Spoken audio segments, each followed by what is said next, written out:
Hello and welcome to my video, and welcome to what is like the old terminal or the old bus station here in Tel Aviv. Now it's Shabbat, so I'll say Shabbat Shalom to all my Jewish viewers and to anybody else or everybody else who doesn't know what Shabbat is. It's the day of rest in the Hebrew calendar. It's usually from Friday night to Saturday night. And if you can just look around me, just behind me everywhere, to the front of me, nobody seems to be resting. And this is because it is a migrant area.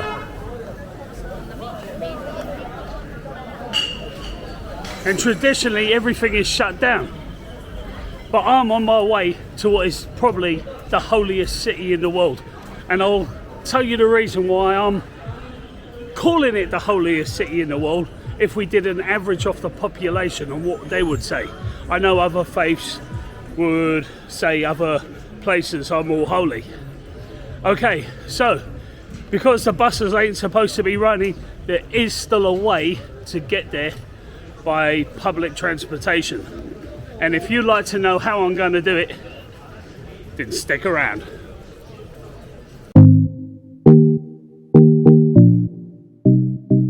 Hi, my name is Steve Morgan, and from the age of 16, when I left home, I've had some crazy adventures. It's been the good, the bad, and the ugly. And that's why I decided to do Morgan's World, to share those journeys with you. To keep up to date with my life's journeys, please like and subscribe to my channel below. Welcome to my world.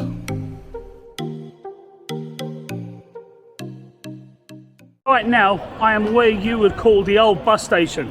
Right over there, a metro system is being built to improve the public transportation here in Tel Aviv. Right here is the old shopping mall, and this used to be a proper bus station.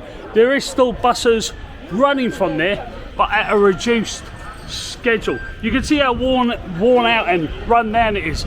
It's got an old Western Union sign, but everything in there, most of the shops are abandoned, but you still have a few little food markets and clothes stores. Obviously, like everywhere in Israel, they've probably got armed security guards and the bags need to be checked. But right over here, you can get what they call a cheroot. And a cheroot is a shared taxi. Now it's a little bit more expensive because it is the Sabbath, but generally speaking, it's only like 1 or 2 more shekels more than a regular bus. And I actually recommend a cheroot if you don't mind going to this neighborhood.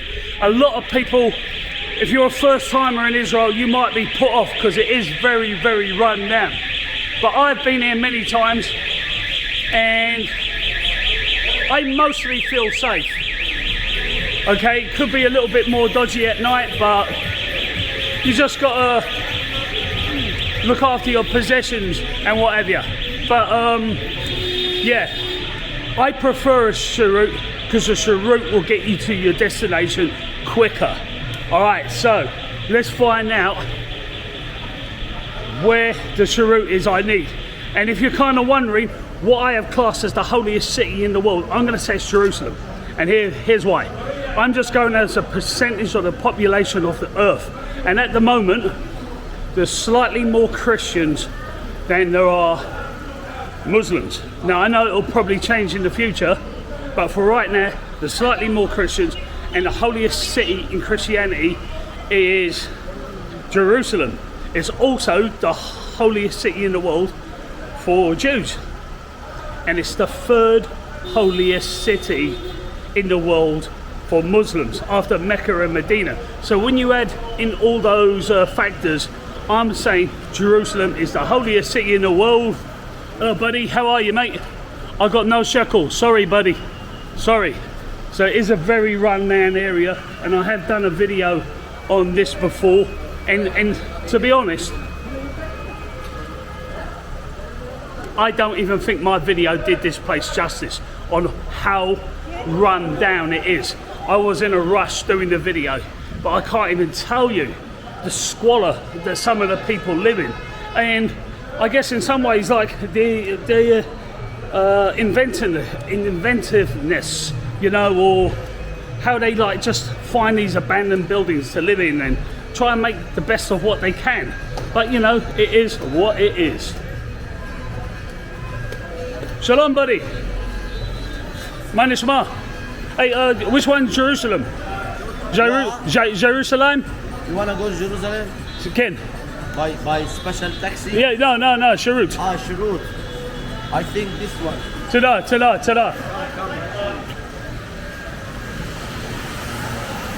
the first car. Ta-da. Thank you very much. Jerusalem. Okay, so you see the guy over there? He's in charge of the taxi and he's getting us all on it. How you doing, buddy? Good to see you, man. And this, my friends, is a Sharut. How is everyone? Everyone good? Very friendly people. So, how much is it, mate? 35? 35 shekels? No, 35 shekels, yeah? Yep. Yeah, 35 shekels. So it's basically 35 shekels, which is a bit of a bargain compared to, you know, considering how quick it will get you there and to the destination. Hello there, how are you? You good? Everybody very friendly, everybody talking to me. It's going to be a great journey. So literally, within a few minutes, the whole Sharut just got filled up. Didn't even have to wait 5 minutes. But I made a mistake by sitting at the bus because it means I've got people right next to me when I should have probably nabbed a single seat. But what happens is you pass your money up front to the driver and he also gives you your change back. And it's just so quick and so convenient. Jerusalem, here we come. So we are on the way to Jerusalem.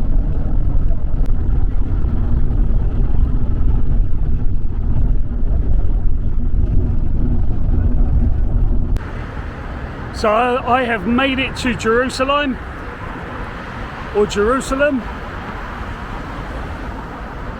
Right over there is the old city, and I can even see the Dome of the Rock where my finger's pointing.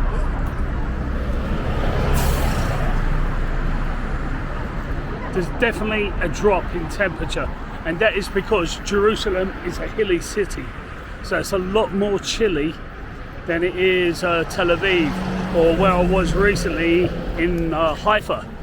Okay, so here's a bit of advice. Okay, Jerusalem is definitely a place you want to spend more time in the summer, but less time in the winter. Tel Aviv, you want to spend less time in the summer but more time in the winter. That's my bit of advice anyway. If you've never been to either city, but you're planning on a trip to Israel and you're planning how many days to spend in each destination, that's how I would plan my trip. If you're going in the summer, spend more time in Jerusalem. If you're going in the winter, spend less time. How you doing, buddy? You all right? You good? You good? Where's King George Street? Hello. You all right, mate? You having a good time? So we are getting closer. Well, I was just saying to my viewers, we are getting closer. What's your name anyway? Hi, how you doing? And what is the name of your hat again? Stramo. Strama. And this lovely Guy, the best. Oh, thank you very much. This gentleman was telling me it serves no religious purpose. It's just like the sect that you belong to. Yeah, more or less like. Okay, it's like different parts of. it's like an Europe, identity. Yeah. Yeah. God, it must be horrible in the summer though. Oh my God, I don't know how you do it in the summer. Tonight it's not so bad. You're from Great Britain. Yeah. You know how the soldiers go dressed, right? Yeah. Oh, those bearskins. I've worn one of them. They're not nice. You pass out in the heat. I've worn a bearskin before. Have you? I have honestly worn a bearskin. Whoa. Nice. Anyway, God bless you. So maybe see you later at the wall. All right. We'll see you Take around. care. Thank you.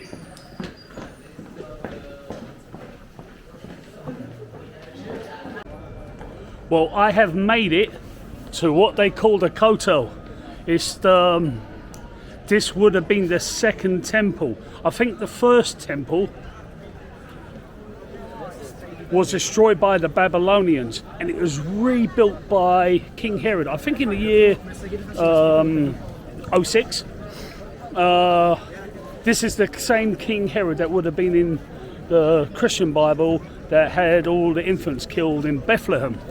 So yeah, it's a pretty special place, and I almost slipped on something there. Okay, it must have rained earlier. These stones are slippery. Now, when you go to the Western Wall, you have to have your head covered. Now, last time I was here, they did have kippahs that they were handing out, but luckily I do have myself a hat, and I am going to wear my hat. And it is really great to be back. Hang on, I was right. There is a kippah here. Or maybe there isn't. Or there is one. And I'm going to take one. And you know what? I might just keep this one. Not to be naughty, but sometimes I do go to a synagogue in London. It's a long story. And instead of borrowing one of theirs, I would like to wear this one. It's more special. So, yes, it's awesome. And what they like to do here is they like to, you write pieces of paper, you know, you write messages on a piece of paper that I have done before, and you stick it in the wall, and you hope that your prayers go all the way up to heaven. Now, it's probably just like, you know, throwing a coin in a fountain, you know, just wishing for something, hoping that something happens. But, you know, maybe, you know, some people will probably think that it's true. If that is true, I'm definitely praying to win the lottery, you know. But, yeah, this is pretty awesome. And I'm going to turn my camera off now because I might just say a little prayer at the wall as well. Or maybe not.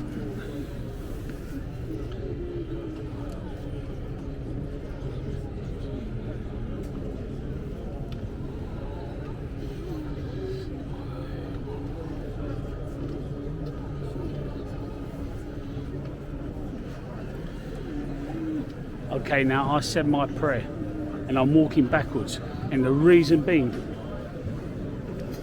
you don't turn your back.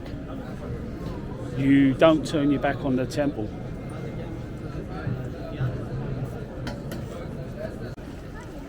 So to my right, that's where the women pray, and to my left over there, or right in front of me, that's where the men pray. It's separated. Women are in that direction, and I think they are possibly behind the tent. And there's a similarity, I think, to Islam. You know, in a mosque, the men and the women are separated. And here's another similarity. I've never really noticed it before. But the water fountain where they are purifying themselves, they are washing themselves before they pray. And that is something that is common in Islam as well. Before you pray, you are supposed to wash yourself. Although I'm not sure if the Jews need to wash their feet, but they do wash their hands. And in Islam, they definitely wash their hands and their feet, and I think they put possibly some in their nostrils or their mouth, and splash some on their face. Now, I know I'm more or less right, but I might be slightly wrong on some of the things. Okay, religion isn't my best topic, but I'm not too bad either.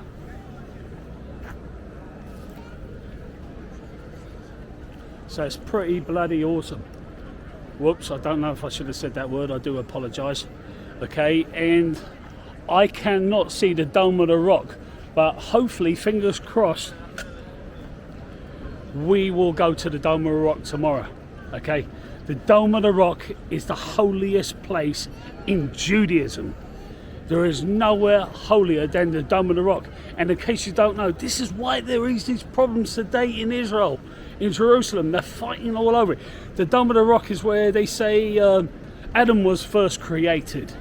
Adam in the Bible, Adam and Eve. It's where Abraham offered Isaac up. But the Muslims will say it's where Abraham offered Ishmael up. There's this disagreement about it. But there's also like the night journey. The Prophet Muhammad, he supposedly took his night, peace be on him, took his night journey, tied up a horse in the Alaska Mox, took a night journey and ascended to the different levels of heaven. All right. Obviously, the Jews and the Christians do not believe that. Okay, so there's this fighting to this day over that sort of thing, and wow, whew, it's a special place, but it's also got so much controversy. So the temple was destroyed by the Romans. It's been destroyed twice and rebuilt. It was rebuilt by King Herod after the Babylonians destroyed it. And then in the year 6066, it was destroyed again by the Romans. And they say if it's rebuilt again, that's when the Messiah will come. It'll either be the Messiah that the Jews have been prophesying for all this time, or it'll be the return of Jesus. What some people would say in the Christian religion and what have you. But let's go over here. Let's go in this direction, because if I remember right, they've got a little bit of archaeology and you can like look below. So let's see if we can do that.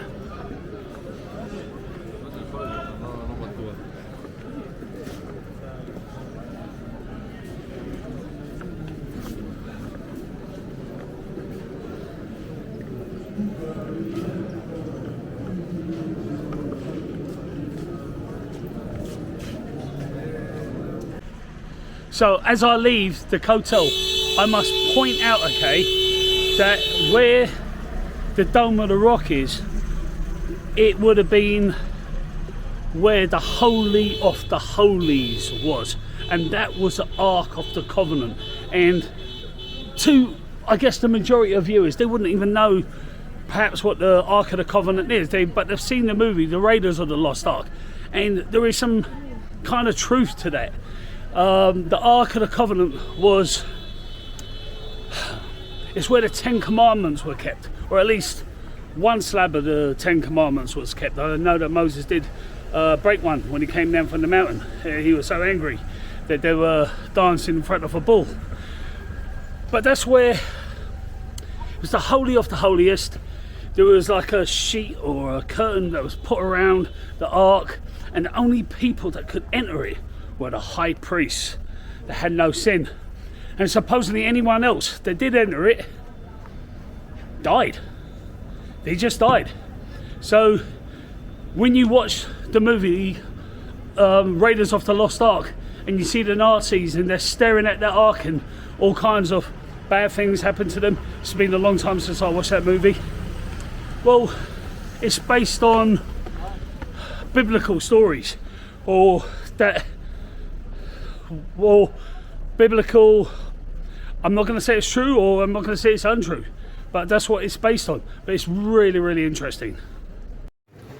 So I entered through the Jaffa Gate, and I'm going to be leaving through the Jaffa Gate. The Jaffa Gate is right there in front of me. There are 11 gates entering the old city, and 4 of them are boarded up, so you can only enter through 7 of them. Now, one of them was boarded up in around the Ottoman Empire days because whoever the ruler was at the time heard the prophecy that Jesus might return through one of those gates, and to prevent Jesus from doing it, or to prevent the Messiah from doing it, that gate needed to be boarded up. I don't remember which one, but there it is. Okay, so it's been a great evening. I'm recording on my phone there because the battery has run out on my pocket camera, but we will suffice. And as you enter every synagogue or Jewish home, they have this thing called a mezuzah, and it's right up there in the wall, and you touch it and you give yourself a little, you kiss your, I won't actually put my fingers in my mouth, but I'll go say a little blessing, and it's supposed to give you good luck. But that's the way the story goes, at least. So I'm actually walking down to East Jerusalem now, and the reason why I'm walking down there is to get myself a shawarma. It's a little bit cheaper because it's the Muslim side, it's the Palestinian side, the Israeli Arab side, whatever, and maybe a bottle of beer. I've done this before in the past, like obviously because it's Muslim, most shops do not sell beer, but there are a few that sell it, and it's a little bit cheaper. Over there is my right is the Damascus Gate, and that would be the entrance for the East Jerusalem side. But look how deserted the streets are, and I imagine it's all got something to do with October the 7th. I don't know. And it could also be argued that I am a bloody idiot going here. I mean, I could get stabbed, you know, anything could happen, but you know, it is what it is, isn't it? So this side does not get a lot of business. There are no tourists here, there's hardly anyone here, hardly any locals here, but I'm going to change it up for them, and hopefully it'll work out for me, and I'm going to give them a little bit of business if I see a shawarma place.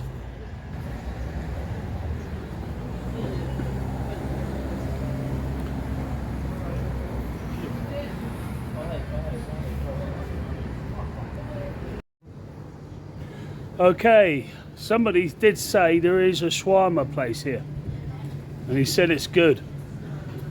All right, I'm gonna go here, get myself a shawarma. Salam alaikum. Hello there, my friends. How are you all doing? All right, these are the prices. It's probably cheaper than West Jerusalem. How are you, my friend? You okay? How are you? I want one shawarma, please. Peter? Peter, what are my choices? I am Mr. Taha, this Mr. Fight, this big boss here. Live. You're going to be very famous on YouTube very soon. And look at this, just like Jafar in Tel Aviv, you get yourself a little bit of salad on the house. This gives it. Okay, so this is the side that they do not want you to see, okay? I'm in here ordering a shawarma, got no problem at all. Everyone is friendly to me, you know, and that's all that matters. Hang on. Very delicious. And he threw that, I can promise you he threw that fork away.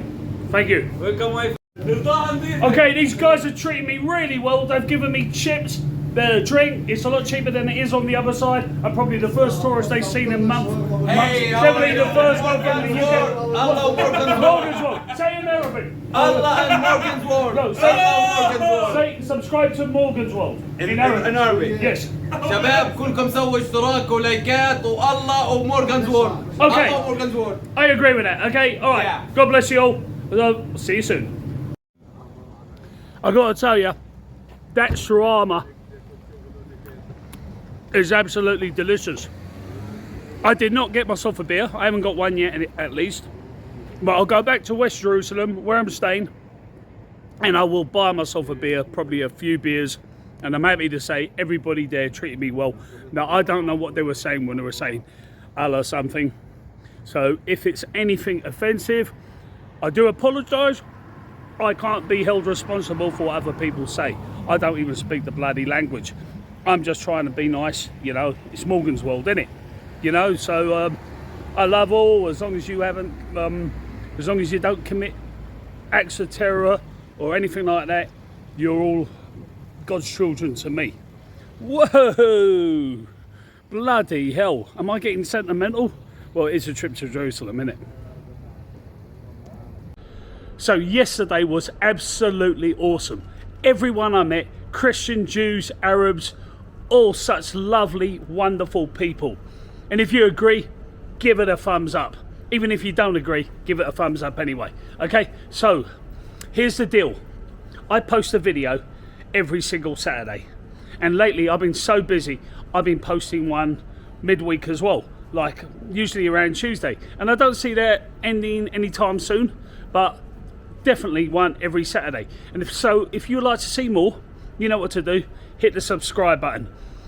I love and appreciate you all. Peace and love and everything from the holiest city in the world, Jerusalem. Jerusalem. See you on the next journey.